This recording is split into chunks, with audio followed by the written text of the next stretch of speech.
खंड 2 NTCA द्वारा प्रदान की गई स्वीकृति के क्रम में राज्य सरकार द्वारा रामगढ़ विस्तारी टाइगर रिजर्व के क्रिटिकल टाइगर हैबिटेट कोर एवं बफर क्षेत्र के निर्धारण हेतु धारा 38(b) क्लॉज 4 के अनुसार विशेषज्ञ समिति का गठन किया गया है। समिति द्वारा रामगढ़ विस्तारी टाइगर रिजर्व CTH तथा बफर क्षेत्र के निर्धारण हेतु रिपोर्ट दिनांक 24 जनवरी 2022 को राज्य सरकार को प्रस्तुत की गई है। समिति की रिपोर्ट का परीक्षण कर राज्य सरकार द्वारा वन्य जीव सुरक्षा अधिनियम 1972 के प्रावधानों के तहत कार्रवाई की जा रही है। खंड 3 वन्य जीव अभयारण्य शेरगंज में पैंथर प्राकृतिक रूप से पाए जाते हैं। यहाँ टाइगर एवं चीता सिद्ध करने की वर्तमान में कोई योजना नहीं है, अपितु वन्य जीव अभयारण्य शेरगढ़ में चीता छोड़े जाने की संभावना का जायजा लिए जाने की दृष्टि से विचार करने हेतु भारतीय वन्य जीव संस्थान देहरादून के वैज्ञानिकों द्वारा शेरगढ़ वन्य जीव अभयारण्य का प्रारंभिक अवलोकन किया जाकर रिपोर्ट प्रस्तुत की गई है। रिपोर्ट में शेरगढ़ अभयारण्य का क्षेत्रफल कम होने के कारण वन क्षेत्र को सम्मिलित किया जाने, चारों ओर फेंसिंग की जाने, ग्राम सुरक्षा को बाहर विस्थापित किए जाने, फाइल को थोड़ी साइड में रखे बोलो तो माइक में आवाज आए। ग्राम सुरक्षा को बाहर विस्थापित किए जाने आदि उपरांत ही यह अभयारण्य चीता की 3-4 यूनिट बनाने हेतु उपयुक्त हो सकता है बाबत उल्लेखित किया गया है। इस संबंध में NTCA द्वारा अपने पत्र दिनांक 7 दिसंबर 2021 द्वारा सूचित किया गया है कि प्रथम चरण में चीता बसाने की कार्रवाई मध्य प्रदेश में की जा रही है। अन्य स्थानों के संबंध में बाद के चरणों में कार्रवाई की जाएगी। खंड 4 12 के शेरगढ़ अभयारण्य का प्रशासनिक नियंत्रण कोटा से हटाकर 12 में करने के संबंध में माननीय विधायक 12 श्री पानाचंद जी मेघवाल से उनका पत्र दिनांक 31 मार्च 2021 प्राप्त हुआ, जिस पर अतिरिक्त प्रधान मुख्य वन संरक्षक मुख्य वन्य जीव प्रतिपालक की राय ली गई।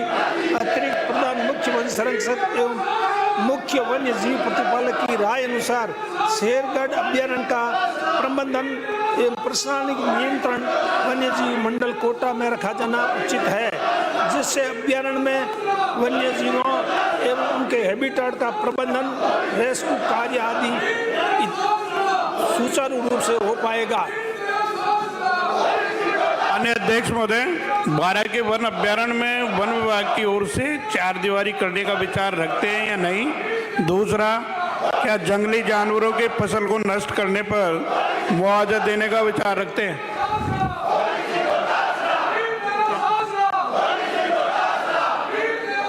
दोबारा बोलो। 12 के वन अभयारण्य में वन विभाग की ओर से 4 दीवारी करने का विचार रखते हैं या नहीं?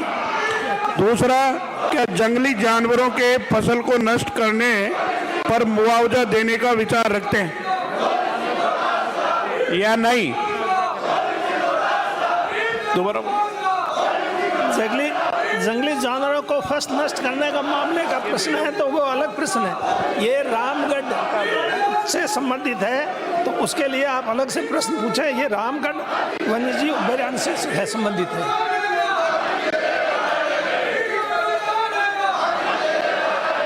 अध्यक्ष महोदय, मैं जानना चाहूँगा माननीय मंत्री महोदय से, प्रदेश में जहाँ जहाँ पर भी बाघों को बसाए जाने की बात चल रही है, कुंभलगढ़ में भी चल रही है, तो इससे पूर्व क्या क्या तैयारी की गई, कहाँ कहाँ ग्रासलैंड डेवलपमेंट किया गया और प्रे बेस के लिए क्या व्यवस्था की गई, ये जानना चाहता हूँ मंत्री महोदय से।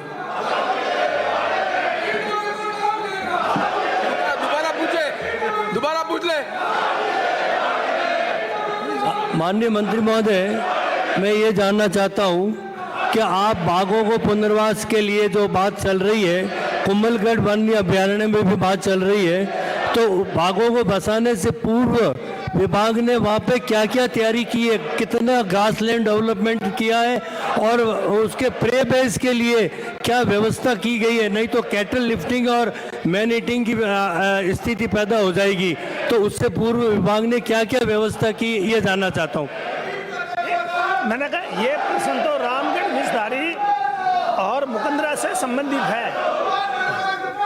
अगला ये प्रश्न प्रश्न रामगढ़ विषधारी और मुकंदरा से संबंधित है। दूसरे विभाग से और ये जो वन्य जीव की आप बात करते हो, बाघ संरक्षण की बात करते हो, ये सिर्फ इस प्राधिकरण से संबंधित ही है।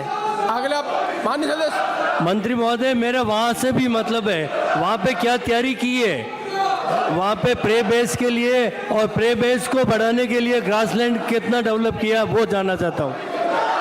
अगला प्रश्न श्री ज्ञानचंद पारक। अगला प्रश्न श्री अनीता बदेल। अगला प्रश्न श्री संदीप शर्मा। अगला सुरेश ताग। प्रश्न संख्या 8। माननीय मंत्री जी। प्रश्न संख्या 8। जी हाँ, निगम के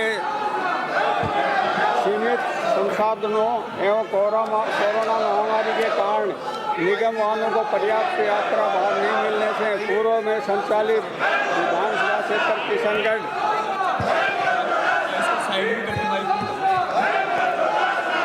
नहीं मिलने से बसें विधानसभा क्षेत्र किशनगढ़ के ग्रामीण क्षेत्र की कुछ निगम वाहनों का संचालन बंद किया गया है। उसका विवरण परिशिष्ट 1 पर संलग्न है। जी नहीं, राजस्थान परिवहन निगम के सीमित संसाधनों के कारण परिशिष्ट 1 में अंकित बंद की गई निगम की किशनगढ़ विधानसभा क्षेत्र के ग्रामीण मार्गों की बसों का संचालन फिलहाल किए जाने का विचार नहीं है। नंबर 3, निगम द्वारा किशनगढ़ विधानसभा क्षेत्र के स्थानीय जनप्रतिनिधियों से प्राप्त पत्रों की गई कार्रवाई का विवरण परिशिष्ट 2 पर संलग्न है। पूर्व में बंद की गई बसों में से जनप्रतिनिधियों की मांग पर विधानसभा क्षेत्र किशनगढ़ के ग्रामीण मार्गों की जिन बसों के संचालित किया गया है, विवरण परिशिष्ट 3 पर है। माननीय अध्यक्ष महोदय, मैं मंत्री जी से अपने उत्तर के परिशिष्ट 1 में बताया आपने किशनगढ़ के ग्रामीण क्षेत्रों में 50 बसों का संचालन बंद किया गया है। आप खुद समझ सकते हैं, एक छोटे से क्षेत्र में अगर 50 बसें ग्रामीण परिवहन की बंद हो जाएगी तो क्या स्थिति होगी। आज की स्थिति में सरकार बहुत अच्छा काम कर रही है, लेकिन अगर ग्रामों में जाते हैं तो सबसे बड़ी अगर दुविधा ग्रामीण को है तो वो है रोडवेज बस का संचालन। अभी कोविड को लेकर 50 बसें बंद हुई है, उसमें से मुश्किल से आपके प्रयासों से 10 बसें चालू हुई है। ये बहुत बड़ी विकट स्थिति है। मैं आपसे जानना चाहूँगा, क्या ये जो 40 बसें बंद हुई है एक छोटी सी विधानसभा में, क्या ये वापस चालू होगी या नहीं होगी? अध्यक्ष महोदय, इनमें अधिकांश बसें कोरोना काल में बंद की गई हैं। जो ही पहली लहर के बाद हमने कोशिश की कि बसें चलाएं तो दूसरी लहर आ गई, वो उससे भी भयंकर थी। उसके बाद तीसरी लहर आ गई। अब जो ही कोरोना की स्थिति सामान्य होगी, हम गुण अवगुण के आधार पर और उपलब्ध संसाधनों को देखते हुए बसें को संचालित करने के लिए पुनर्विचार करके और उस पर हम समीक्षा करके कोशिश करेंगे। माननीय अध्यक्ष महोदय, मैं मंत्री जी से जानना चाहूँगा, आपने मेरे प्रश्न संख्या इस 8 में 2 नंबर पे आपने जवाब दिया, बसें संचालन पुनः प्रारंभ करने का विचार रखती है क्या? आपने कहा जी नहीं। तो मुझे इस बात की चिंता है कि ये बसें अगर नहीं चली तो हमारी स्थिति बहुत विकट हो जाएगी। क्या सरकार ग्रामीण परिवहन बस सेवा को पुनर्संचालन करना चाहेगी, ग्रामीण परिवहन की व्यवस्था को सुधारने के लिए? कोरोना की स्थिति सामान्य होने के बाद आपसे बात करके आप जो कहें ये बताएंगे कि ये ज़रूरी है और हमारे सीमित संसाधनों को देखते हुए आप हमें बता दें कि कौन कौन सी बसें ज़्यादा ज़रूरी हैं, उनकी हम समीक्षा कर लेंगे। माननीय अध्यक्ष महोदय, एक साथ अध्यक्ष महोदय, मेरा आग्रह है आप एक बार दोनों चीफ मैनेजर्स को फ़ोन करें, जो आवश्यक 2-3 बसें हैं उनको ज़रूर चालू करें, ताकि मेरी कुछ शिकायतें ज़्यादा है वो मेरी ठीक हो सके। आप जो 2-3 बसें बता रहे हैं वो आप लिख के दे दें, मैं दोनों चीफ मैनेजरों को कहूँगा आपसे संपर्क कर लेंगे। थैंक यू सर, धन्यवाद। माननीय मंत्री महोदय, मैं आपसे ये जानना चाहता हूँ कि जो कोविड में आपने रोडवेज बसें विधानसभा क्षेत्र मारवाड़ जंक्शन में बंद की थी, उससे पुनः चालू करने का विचार रखते हो तो कब तक? दूसरा, ग्रामीण परिवहन सेवा वहाँ पे कब लागू करने की जो माननीय मुख्यमंत्री महोदय ने घोषणा की है, तो वहाँ कब लागू की जाएगी, मैं जानना चाहता हूँ। ये प्रश्न अध्यक्ष महोदय किशनगढ़ विधानसभा क्षेत्र से संबंधित ही है। मंत्री महोदय, ये संपूर्ण प्रदेश के परिप्रेक्ष्य में है। किशनगढ़ का ही प्रश्न है अध्यक्ष महोदय। अगला श्री अविनाश, अगला प्रश्न श्री जक्सी राम, अगला प्रश्न श्रीमती संतोष, अगला बलजीत यादव।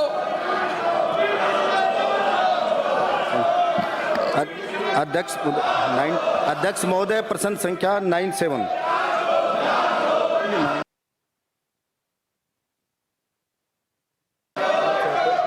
58।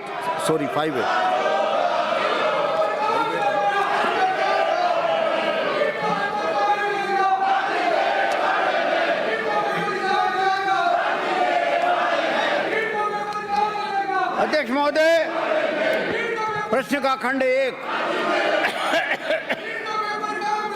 प्रदेश में विगत 3 वर्षों में पेपर आउट लीक के कुल 8 प्रकरण दर्ज हुए हैं, जिनका थानेवार विवरण परिशिष्ट ऐप पर संलग्न है। खंड 2, गत 3 वर्षों में दर्ज कुल 8 प्रकरणों में 85 व्यक्तियों की गिरफ्तारी हुई है। 4 प्रकरणों में चालान पेश किया जा चुका है, 1 प्रकरण में चालान न्यायालय में पेश किया जाना शेष है और 3 प्रकरणों में अनुसंधान जारी है। विवरण परिशिष्ट ऐप पर संलग्न है।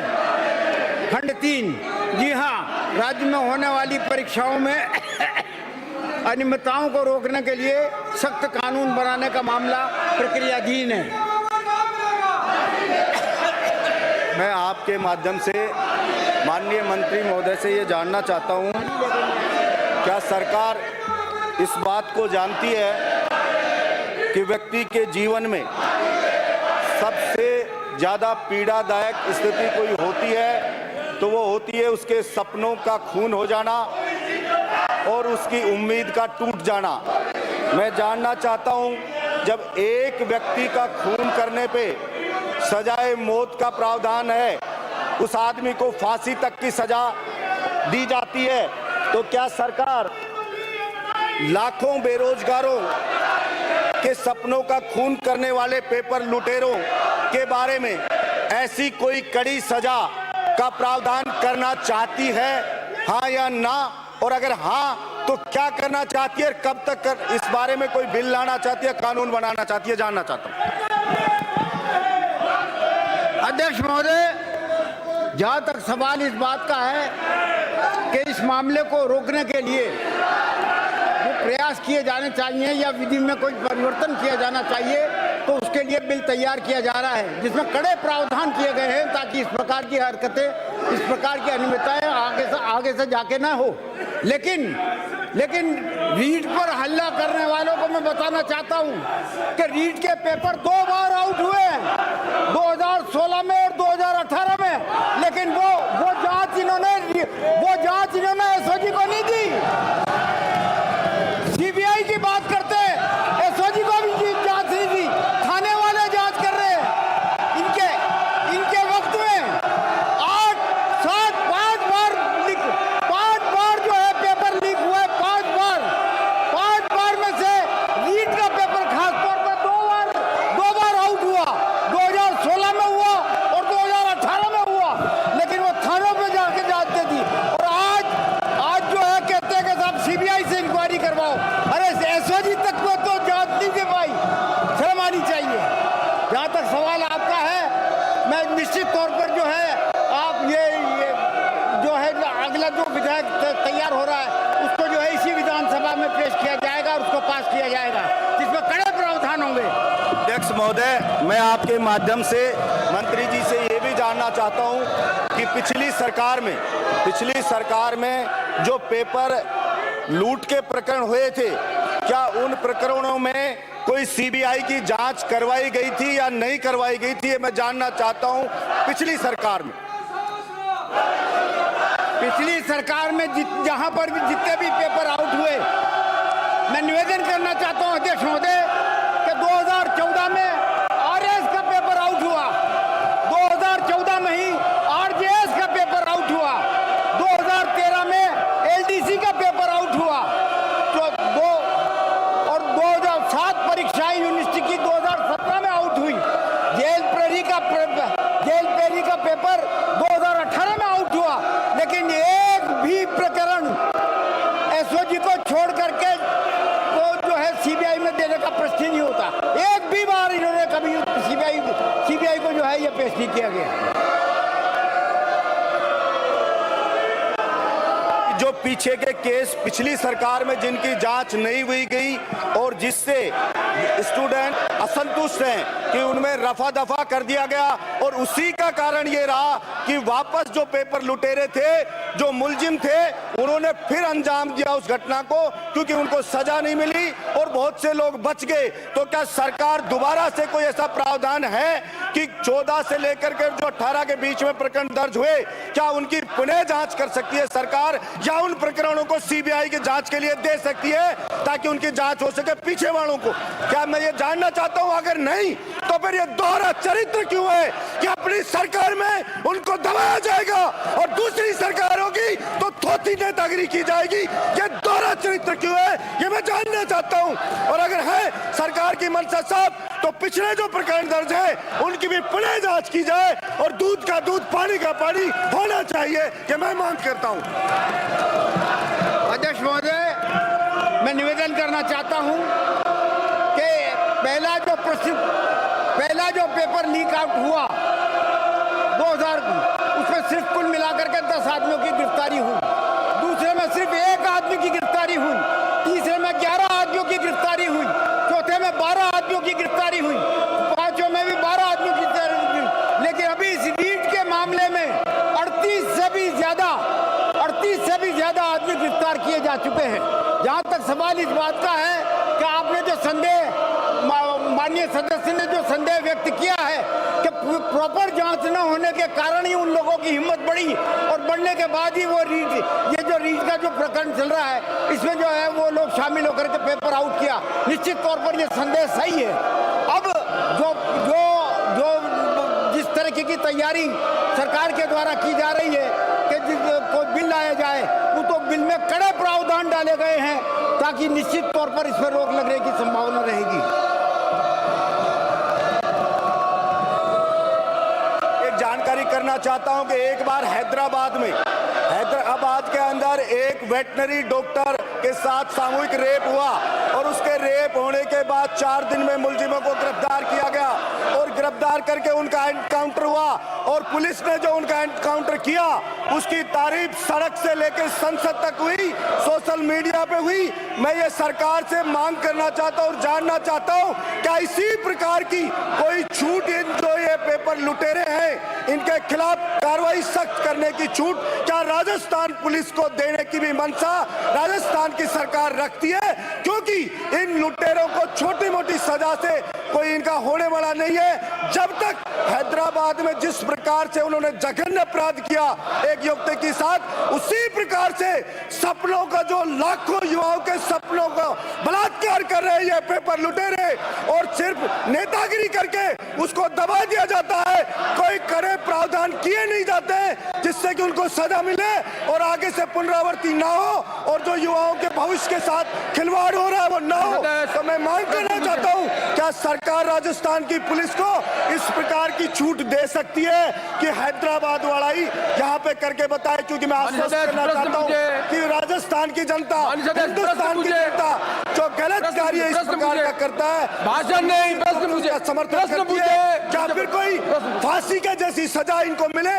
और विपक्ष के साथियों से मैं कहना चाहता हूं, राजस्थान सरकार भी कानून बनाए और केंद्र सरकार भी कानून बनाए कि जो पेपर लूट की घटना में शामिल हो उसको फांसी की सजा दी जाए, सैकड़ों लोगों की हत्या का दोषी माना जाए। मैं कहना चाहता हूं।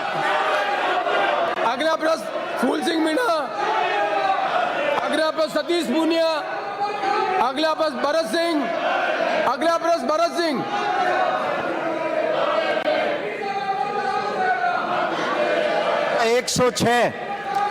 माननीय वन मंत्री जी, प्रश्न संख्या 106। धारीवाल साहब, धारीवाल साहब, वन मंत्री का प्रश्न।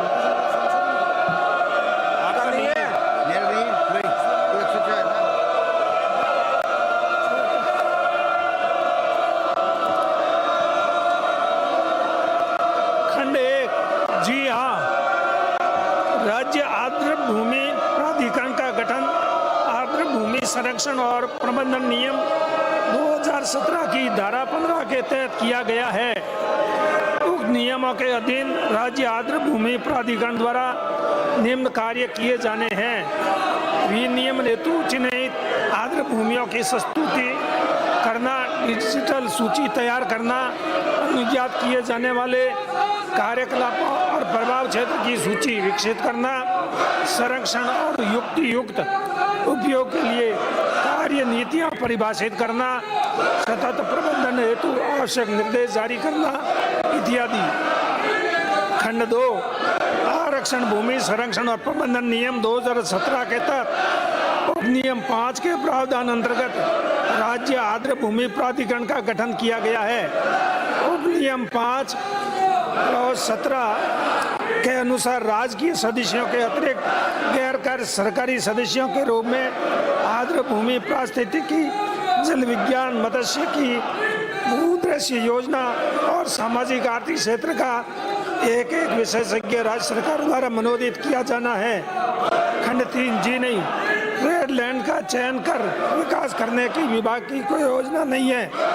जिला कलेक्टर्स द्वारा आर्द्र भूमि संरक्षण और प्रबंधन नियम 2017 के तहत Indian space research organisation ISRO द्वारा प्रकाशित नेशनल वेटलैंड एटलस में से धारित डेटा अनुसार प्रदेश के हर जिले में वेटलैंड्स को चिन्हित किया जाना है एवं प्रबंध योजना तैयार की जानी है। आर्द्र भूमि संरक्षण और प्रबंधन नियम 2017 के प्रावधानों के अनुसार वेटलैंड्स का विकास संबंधित स्वामित्व वाले विभाग द्वारा आर्द्र भूमि संरक्षण और प्रबंधन नियम 2017 के तहत किया जाना है। खंड 4, वेटलैंड अथॉरिटी के अध्यक्ष एवं सदस्यों द्वारा कई वेटलैंड जैसे कि सांबर झील, केवलादेव राष्ट्रीय उद्यान, भरतपुर, चंदलाई जयपुर, बरखेड़ा जयपुर, आना सागर अजमेर, नक्की झील माउंट आबू, फतेह सागर एवं पिछुला झील उदयपुर, कायलाना जोधपुर इत्यादि का निरीक्षण किया गया है। इन वेटलैंड्स के संबंध में जिला कलेक्टर्स एवं संबंधित स्वामित्व वाले विभागों से चर्चा कर उचित दिशा निर्देश दिए गए हैं। मैं आपके माध्यम से माननीय मंत्री जी से जानना चाहता हूं कि अथॉरिटी के गठन के बाद इसकी बैठकें कब कब हुई और इस अथॉरिटी में गैर सरकारी सदस्यों का मनोनयन कब तक कर लिया जाएगा। प्रबंध योजना वेटलैंड के बारे में कब तक तैयार कर ली जाएगी और वेटलैंड पर जो पक्के निर्माण हैं उनको हटाने के बारे में आपकी क्या कार्य योजना है।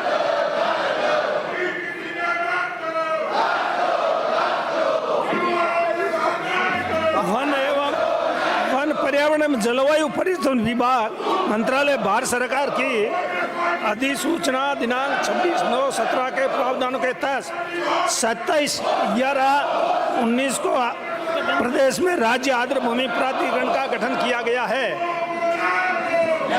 अथॉरिटी के तहत जो सदस्य नॉमिन करने, गैर सरकारी सदस्य, उनका अभी तक नॉमिनेशन नहीं किया गया है और ये जल्दी मुख्यमंत्री जी के स्तर से इनका नॉमिनेशन किया जाना है। प्रस्ताव मुख्यमंत्री जी को भेज दिए हैं, जल्दी उनका नॉमिनेशन हो जाएगा। ये मैंने पूछा है कि ये आपने कहा है कि प्रबंध योजना तैयार की जाती है, तो प्रबंध योजना कब तक तैयार कर ली जाएगी और वेटलैंड पर जो पक्के निर्माण हैं उनको कब तक हटाया जाएगा? जो वेटलैंड है उसका चिन्हीकरण कर लिया गया, कलेक्टर से उसके द्वारा रिपोर्ट मंगा ली गई है।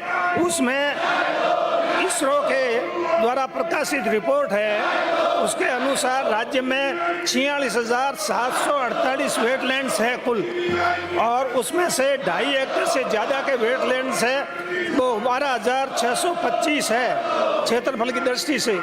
तो इस प्रकार जहाँ भी कहीं अगर वेटलैंड्स पे कोई अतिक्रमण है पहले से, तो कलेक्टर्स को इसके लिए निर्देश देंगे। वैसे जिस विभाग का अलग अलग जो भी स्वामित्व है वो विभाग ही इसकी कार्य योजना करेगा। ये विभाग तो सिर्फ मॉनिटरिंग का काम करेगा, जो उस पर काम करना वेटलैंड्स पे वो वहाँ की जिला स्तर की जो है कलेक्टर्स वो करेंगे। ये अथॉरिटी के गठन के बाद किस किस विभाग ने वेटलैंड पर से अतिक्रमण हटाए हैं, पक्के निर्माण हटाए हैं अथॉरिटी के गठन के बाद? अथॉरिटी के गठन के बाद में कलेक्टर से वेटलैंड्स के बारे में सूचना मंगाएगी, जिसके तहत अभी मैंने आपको बताया इतने वेटलैंड्स है कुल, और 2.5 एकड़ से ज़्यादा के इतने, उससे कम के टोटल कितने वो मैंने आपको बताया 46,748 है।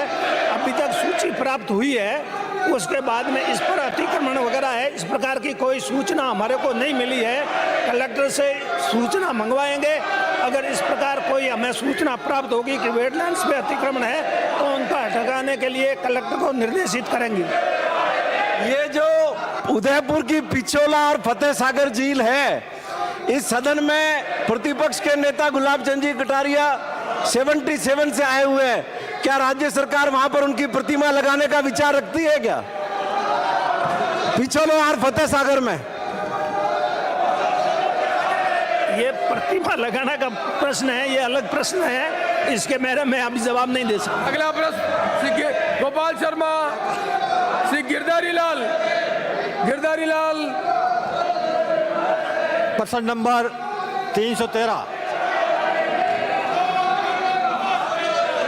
खंड 1, जी हाँ।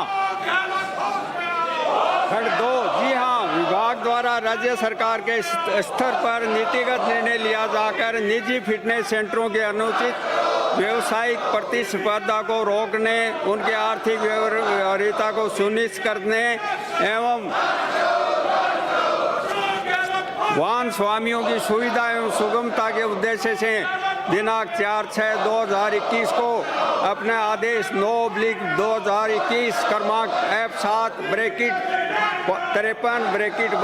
FC (2020)-963 द्वारा पंजीकृत वाणिज्यिक वाहनों को फिटनेस नवीनीकरण हेतु आवेदन उस राजस्व जिले में जहां वाहन पंजीकृत हैं या वाहन स्वामी ने पता परिवर्तन करा रखा है तथा नियमित रूप से वहां कर जमा करवा रहा है, में ही करवाने के निर्देश प्रदान किए गए हैं। जी नहीं। खंड 3, जी नहीं, वर्तमान में आदेश क्रमांक F7(53) FC (2020)-963 दिनांक 4/6/2021 को निरस्त करने के संबंध में परिवहन एवं सड़क सुरक्षा विभाग राजस्थान सरकार के स्तर पर कोई प्रस्ताव लंबित नहीं है, क्योंकि विभाग द्वारा राज्य सरकार के स्तर पर नीतिगत निर्णय लिया जाकर निजी फिटनेस सेंटरों की अनुचित व्यावसायिक प्रतिस्पर्धा को रोकने, उनकी आर्थिक व्यवहारिकता को सुनिश्चित करने एवं वाहन स्वामियों की सुविधा एवं सुगमता के उद्देश्य से उक्त निर्णय लिया जाकर पंजीकृत वाणिज्यिक वाहन फिटनेस नवीनीकरण हेतु आवेदन उस राजस्व जिले में जहां वाहन पंजीकृत हैं या वाहन स्वामी ने पता परिवर्तित करवा रखा है तथा नियमित रूप से वहां कर जमा करवा रहा है में ही करने के निर्देश प्रदान किए गए हैं। माननीय अध्यक्ष महोदय, विज्ञान का विकास इतना हो गया था, एक जिले के कार्ड दूसरे जिले में भी था। अब तो राजस्थान में कहीं भी फिटनेस हो सकता था और अब ऑनलाइन जमाने में वाहन मालिक राज संबंध से बीकानेर खाली गाड़ी लेकर आएगा तो धन और समय का नुकसान भी होगा, वाहन मालिक के हित में कैसे होगा। अध्यक्ष महोदय, सरकार ये बताएं, अगर सरकार निजी फिटनेस सेंटर की प्रतिष्ठा को रोकने का विचार रखती है तो क्या ये नहीं हो सकता कि सरकार अपने राजस्व को बढ़ाने के लिए फिटनेस पुनः अपने ही डीटीओ सेंटर पर कराना शुरू करें। अध्यक्ष महोदय। अध्यक्ष महोदय, ये फिटनेस के 2011 में भी ये व्यवस्था थी फिटनेस के नियमों में कि उसी राजस्व जिले में फिटनेस करवाई जाए जहां वाहन पंजीकृत है। उसके बाद 2018 में इसमें परिवर्तन किया गया और ये व्यवस्था की गई कि कहीं भी करवा सकते हैं, पर उस नीति में कई खामियां मिली, इसलिए 4/6/2021 को सरकार ने नीतिगत निर्णय लेके ये व्यवस्था करी है कि फिटनेस उसी जिले में करवाया जाए जहां वाहन पंजीकृत है। इससे अच्छी मॉनिटरिंग हो सकेगी और जो बिना वाहन जाए दूसरे जिले के लोग दूसरी जगह करवा लेते थे उस पर रोक लगेगी, इसलिए ये निर्णय लिया गया है। अध्यक्ष महोदय। अध्यक्ष जी, जो उसी जिले में फिटनेस की बात है वो वास्तव में वाहन मालिकों के हित की बात नहीं है। मेरे साथी ने जो सवाल उठाया है, सरकार इस पर विचार करे। अध्यक्ष जी, राजस्थान का इतना लंबा चौड़ा एरिया है, अगर किसी आदमी की फिटनेस खत्म होगी, पेनल्टी बहुत बड़ी है, उसकी फिटनेस कहीं भी करवाने की इजाजत मिले। अगर फिटनेस एक जिले में होती है तो दादागिरी है। अध्यक्ष महोदय, कहीं फिटनेस कराने से फिटनेस वालों की दादागिरी खत्म होगी। बैठे। अध्यक्ष महोदय, कहीं भी फिटनेस कराने के कुछ नुकसान है, उसमें अच्छी तरह मॉनिटरिंग नहीं हो सकती। कई बार लोग बिना जाए ही फिटनेस करवा लेते हैं दूसरे जिले से, इसलिए जिस जिले में वाहन पंजीकृत है वहीं फिटनेस कराने का निर्णय लिया गया है। अगला प्रश्न वासुदेव देवनानी। अगला प्रश्न राजेंद्र राठौड़। अगला प्रश्न कालीचरण सराफ। प्रश्नकाल समाप्त हुआ। सदन की कार्रवाई 12 बजे तक के लिए स्थगित की गई।